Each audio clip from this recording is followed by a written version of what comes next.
Candidate Public Squad. Pada video kali ini kita berdua mau ngebahas soal apa aja sih yang sudah kita dapat dari mata kuliah perencanaan pembangunan dari pertemuan 71 sampai 7 secara garis besar atau secara keseluruhan. Sebelumnya perkenalkan, nama saya Anastasia Giska Banase dan teman saya. Nama saya Putri Rare.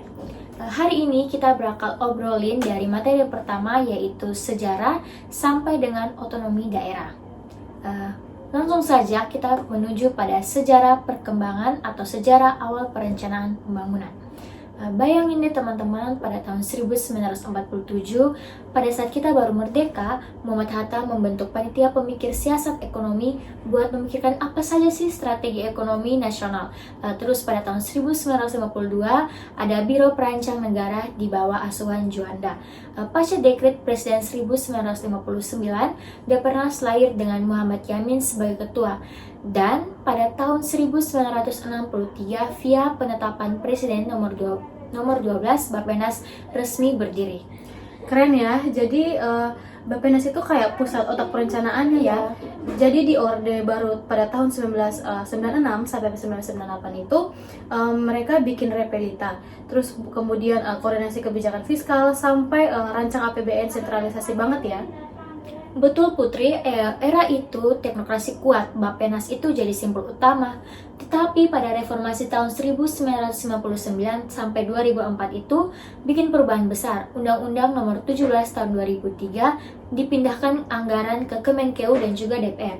Oleh karena itu Bappenas agak kehilangan kuasa, risiko rencana sama anggaran itu jadi tidak nyambung.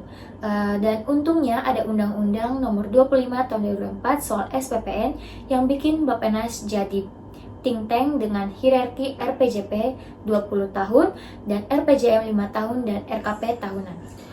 Iya Giska, jadi desentralisasi itu bikin pusat daerah lebih sinkron kan? Iya betul banget teman Putri. Lanjut ya teman Putri, kita akan membahas arti penting perencanaan pembangunan.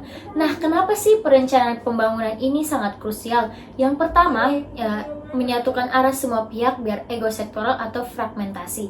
Yang kedua, jamin integrasi lintas ruang, waktu, fungsi, dan juga skala pusat daerah. Plus, tautin siklus rencana, anggaran, pelaksanaan, dan pengawasan. Jadi gak asal jalan tapi ada akuntabilitas. Benar dong teman Putri, hal itu juga membuat dorong buat partisipasi masyarakat, buat legitimasi dan juga partisipasi, terus pastiin efisiensi, efektivitas, keadilan, dan juga keberlanjutan lingkungan via AMDAL.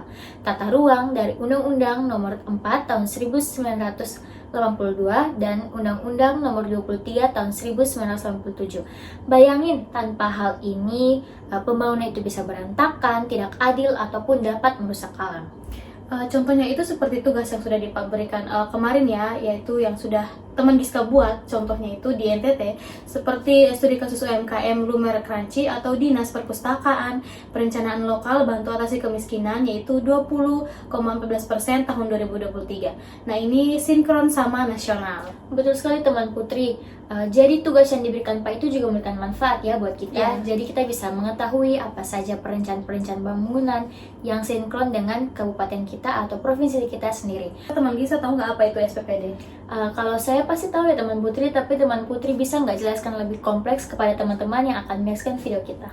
Jadi, SPPD itu kerangka lengkap buat nyusun rencana pembangunan di daerah berdasarkan Undang-Undang Nomor 25 Tahun 2004. Jadi gabungan top down dari pusat sama bottom up lewat musrembang plus integrasi tata ruang. Jadi koordinasi sama pengawasan ada di tangan menteri, gubernur, bupati, atau wali kota. Betul sekali teman Putri, dan juga instrumen utamanya yaitu RPJPD 20 tahun, RPJMD 5 tahun, dan RKPD tahunan sampai Renstra SKPD. Penyusunannya ini rancangan awal, musrembang sampai penetapan akhir, fokus data potensi daerah, dan kebijakan nasional plus alokasi dana yang indikatif.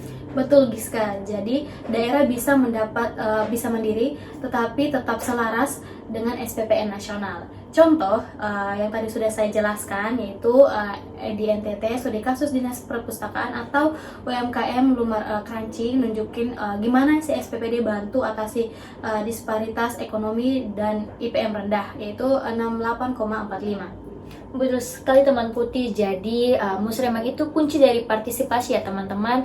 Jadi dia tidak cuma hanya membuat rencana dari atas, tapi dari masyarakat bawah, sehingga semua aspirasi masyarakat itu dapat tersampaikan.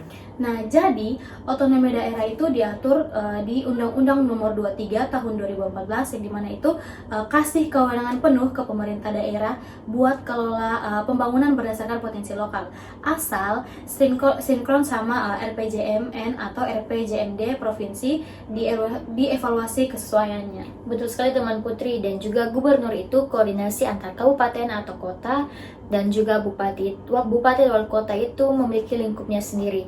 Ini bikin sinergi pusat daerah buat pembangunan inklusif dan berkelanjutan, seperti program PKH Kota Kupang atau Rumah Detensi Imigrasi sesuai dengan studi kasus lapangan kami. Iya Giska, jadi tantangannya keterbatasan sumber daya di NTT itu, misalnya kemiskinan tadi itu 20,14% tahun 2023. Jadi SPPD ini bantu via prioritas seperti pemberdayaan UMKM, mirip kantin Mama Ing di podcast kita, dengan dukungan Yayasan Citra Bina Insan Mandiri. Betul sekali teman-teman Putri, tetapi otonomi ini beda sama era GBHN yang kaku. Oleh karena itu, era sekarang itu lebih fleksibel, partisipatif ya teman Putri. Iya teman Gisa, jadi ada tantangan juga nih. Tantangan utamanya itu inkonsistensi pas ganti kepemimpinan, hambatan dana, dan juga faktor eksternal kayak MBG yang bikin omset UMKM turun. Strategi, disverifikasi produk, pemasaran digital, dan juga regulasi inklusif. Betul sekali teman Putih, berarti pada di SPPD yaitu hanya evaluasi dan pengendalian penting itu buat adaptasi. Contohnya itu pada Prodi Ilmu Administrasi Negara Undana, yaitu prodi kita sendiri ya teman Putri, bahwa bisa kontribusi riset buat perbaikan rencana daerah. Pasti teman Giska, jadi SPPD ini dorong kemandirian relatif dan juga meski masih butuh dukungan eksternal demi pembangunan lestari.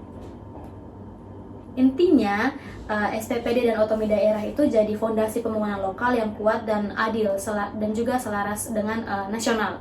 Nah, relevan banget buat NTT kita. Pokoknya perencanaan pembangunan itu fondasi banget ya buat Indonesia menjadi maju, adil, lestari, dan juga dari sejarah Bappenas sampai SPPN semuanya mengajarkan kita bagaimana sih koordinasi dan juga partisipasi. Nah, bagaimana menurut teman Putri?